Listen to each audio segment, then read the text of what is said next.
His first flight. The young seagull was alone on his ledge.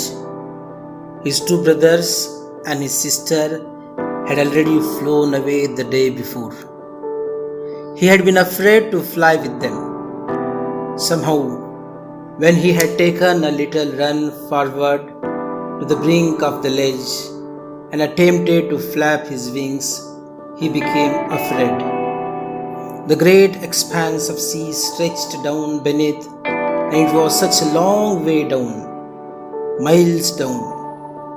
He felt certain that his wings would never support him, so he bent his head and ran away back to the little hole under the ledge, where he slept at night. Even when each of his brothers and his little sister, whose wings were far shorter than his own, ran to the brink, flapped their wings, and flew away, he failed to muster up courage to take that plunge which appeared to him so desperate. His father and mother had come around calling to him shrilly, upbraiding him, threatening to let him starve on his ledge unless he flew away. But for the life of him, he could not move. That was 24 hours ago. Since then, nobody had come near him. The day before, all day long, he had watched his parents flying about with his brothers and sister, perfecting them in the art of flight, teaching them how to skim the waves and how to dive for fish. He had, in fact, seen his older brother catch his first herring and devour it, standing on the rock, while his parents circled around raising a proud cackle. And all the morning, the whole family had walked about on the big plateau midway down the opposite cliff, taunting him for his cowardice. The sun was now ascending the sky, blazing on his ledge that faced the south. He felt the heat because he had not eaten since the previous nightfall. He stepped slowly out to the brink of the ledge, and standing on one leg with the other leg hidden under his wing, he closed one eye, then the other, and pretended to be falling asleep. Still, they took no notice of him. He saw his two brothers and his sister lying on the plateau, dozing, with their heads sunk into their necks. His father was preening the feathers on his white back. Only his mother was looking at him. She was standing on a little high hump on the plateau. Her white breast thrust forward. Now and again she tore at a piece of fish that lay at her feet and then scraped each side of her beak on the rock. The sight of the food maddened him. How he loved to tear food that way, scraping his beak now and again to wet it. Ga, ga, ga, he cried, begging her to bring him some food.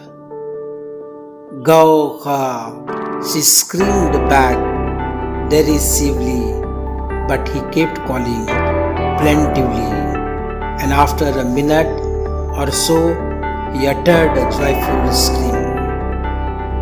His mother had picked up a piece of the fish and was flying across to him with it. He leaned out eagerly, tapping the rock with his feet, trying to get nearer to her as she flew across. But when she was just opposite to him, she halted, her wings motionless, the piece of the fish in her beak almost within reach of his beak. He waited a moment in surprise, wondering why she did not come nearer, and then Maddened by hunger, he dived at the fish. With a loud scream, he fell outwards and downwards into space. Then a monstrous terror seized him, and his heart stood still. He could hear nothing, but it only lasted a minute.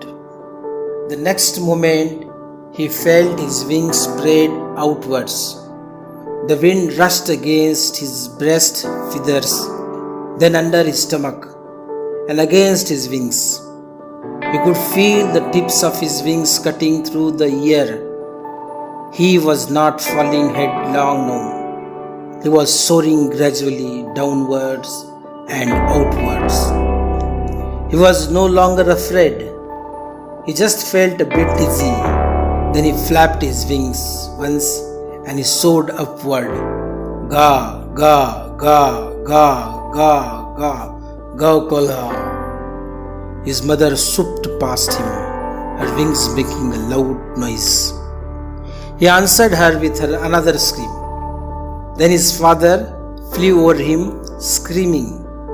He saw his two brothers and his sister flying around him, curveting and banking and soaring and diving.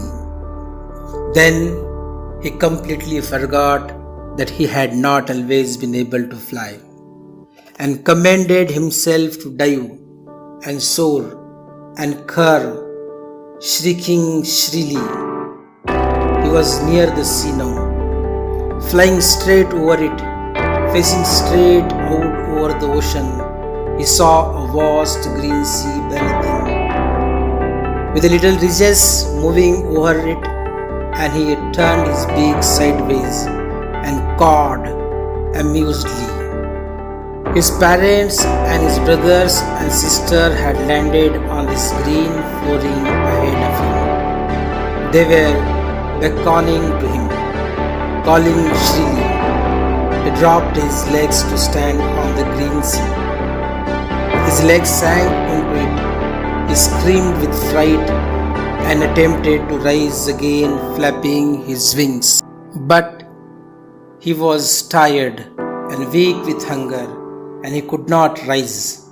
Exhausted by the strange exercise, his feet sank into the green sea, and then his belly touched it, and he sank no further. He was floating on it, and around him his family was screaming, praising him, and their beaks were offering him scraps of dogfish. He had made his first flight. Liam O Flaherty.